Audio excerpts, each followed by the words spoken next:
Yes! Gue seneng banget ngeliat pengumuman gue berhasil diterima di SMA 1. Nama gue Tony. Gue bisa dibilang sebenarnya tipikal anak yang gak terlalu banyak punya mimpi kalau dibandingin sama kebanyakan anak-anak lain. Misalnya soal SMA mana yang bakal gue tuju, gue gak pernah berharap masuk SMA 1 pada awalnya.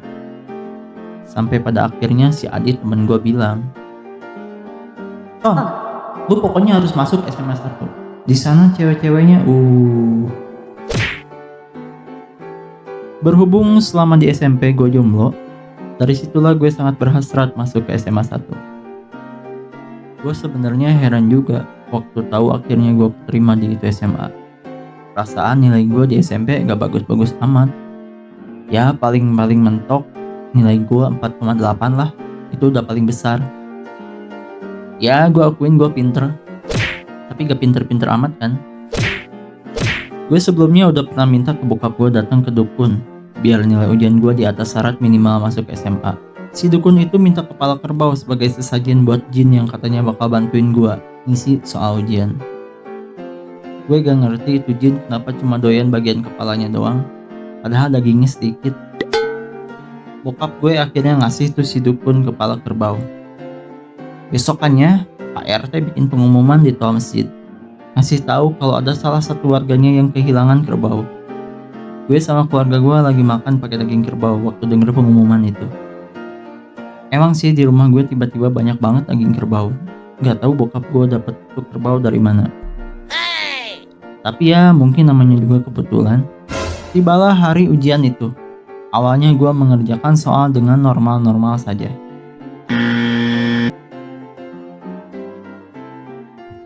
Sampai pada akhirnya tiba-tiba gue ngerasa ada aroma kerbau masuk ke hidung gue. Gue berpikir ini pasti jin yang bantuin gue isi soal baru datang. Tapi setelah gue cium lebih akurat, ternyata aroma kerbau ini sebenarnya adalah aroma tai kerbau. Dan aroma ini jadi lebih kuat pas gue nengok ke sepatu gue.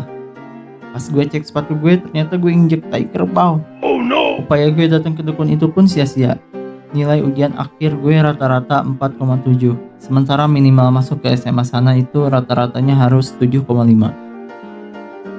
Gak mau nyerah di situ aja, gue baru ingat akhirnya gue minta ke bokap gue buat nyogok itu sekolah biar mau nerima gue. Gue gak terlalu tahu bokap gue nyogoknya berapa. Yang jelas habis itu PS5 gue dijual sama dia. Gue senang banget akhirnya bisa lolos ke SMA 1, meskipun PS5 gue ngelayang. Hari yang gue tunggu-tunggu pun akhirnya datang. Hari pertama gue masuk ke SMA. Gue berangkat bareng sama si Adit naik angkot.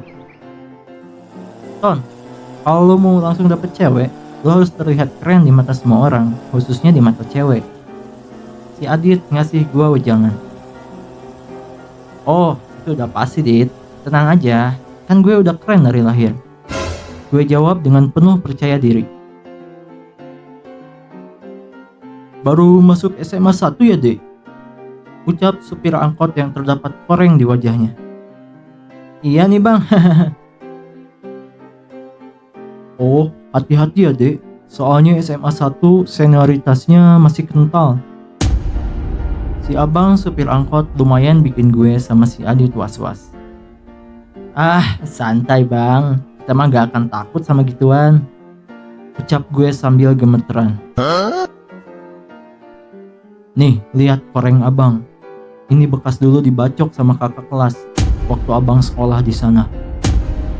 Si supir angkot nunjukin korengnya ke gua sama ke si Adit. Gua langsung melotot, kaget sambil megang jantung gua yang deg-degan makin kenceng. Seketika gue takut banget kena serangan jantung. Gua belum mau mati. Gua belum pernah punya pacar soalnya. Gua lihat muka si Adit pucat, gak gerak sama sekali. Saat itu gue ngerasa jok yang gue dudukin jadi tiba-tiba anget. Pas gue cek, ternyata si Adit ngompol di celana. Akhirnya kita balik dulu ke rumah si Adit buat ganti celana. Kabarnya setelah gue sama si Adit turun dari itu angkot, hari itu angkot kagak dapat penumpang lagi sampai malam. Ya iyalah, joke yang bau kencing si Adit. Jangan lupa like, komen, dan subscribe ya teman-teman.